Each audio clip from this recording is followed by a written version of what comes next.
منظور پشتین کو کیوں نہیں مارا جاتا؟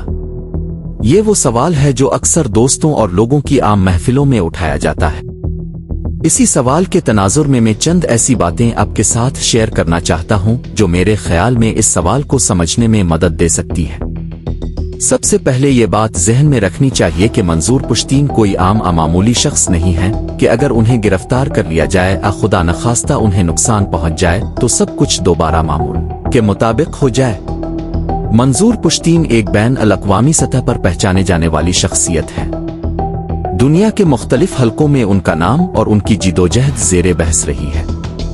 اگر انہیں کوئی نقصان پہنچتا ہے تو اس کے نتیجے میں پاکستان کو عالمی سطح پر سیاسی دباؤ، تنقید اور مختلف قسم کے سفارتی مسائل کا سامنا کرنا پڑ سکتا ہے۔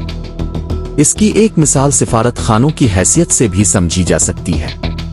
بین الاقوامی قوانین کے تحت سفارت خانوں اور سفارتکاروں کو خصوصی تحفظ حاصل ہوتا ہے۔ اگر کسی سفیر سفارتکار کو نقصان پہنچے تو اس پر دنیا بھر میں شدید ردعمل سامنے آتا ہے۔ اسی طرح منظور پشتین کو نقصان پہنچنے کی صورت میں بھی ریاست کو اندرون ملک ردعمل، عالمی تنقید اور سفارتی دباؤ کا سامنا کرنا پڑ سکتا ہے۔ دوسری بات یہ ہے کہ بعض لوگوں کے نزدیک ریاست کی حکمت عملی یہ ہے کہ منظور پشتین کا مقابلہ جسمانی طور پر نہیں بلکہ سیاسی طور پر کیا جائے۔ کیوں؟ اس کی ایک وجہ یہ بیان کی جاتی ہے کہ اگر منظور پشتین کو جسمانی طور پر نقصان پہنچتا ہے تو ان کے نظریات اور ان کی جدوجہد مزید توجہ حاصل کر سکتی ہے اور ان کے حامی پہلے سے زیادہ سرگرم ہو سکتے ہیں۔ اس کے برعکس اگر عوام کے ذہنوں میں ان کے بارے میں شکوک و شبہات پیدا کیے جائیں تو ان کی سیاسی اثر پذیری کو کمزور کرنے کی کوشش کی جا سکتی ہے۔ اسی تناظر میں بعض ناقدین اور سیاسی مخالفین کی جانب سے مختلف قسم کی تنقید الزامات سامنے آتے رہتے ہیں جن کا مقصد ان کے موقف، بیانیے سیاسی کردار پر سوالات اٹھانا ہوتا ہے۔ حامیوں کا خیال ہے کہ ایسی تنقیدوں کے ذریعے عوام کے ذہنوں میں شکوک پیدا کرنے کی کوشش کی جاتی ہے۔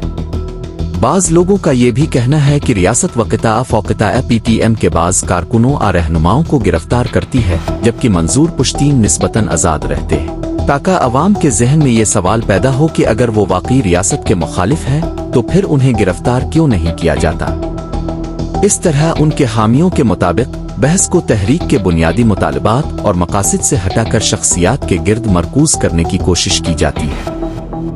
تاہم ایک باشعور قوم کی ذمہ داری یہ ہوتی ہے کہ وہ محض افواہوں، پروپیگنڈے، جذباتی نعروں کی بنیاد پر رائے قائم نہ کرے بلکہ حقائق، شواہد، دلائل اور عملی کارکردگی کو سامنے رکھ کر فیصلہ کرے۔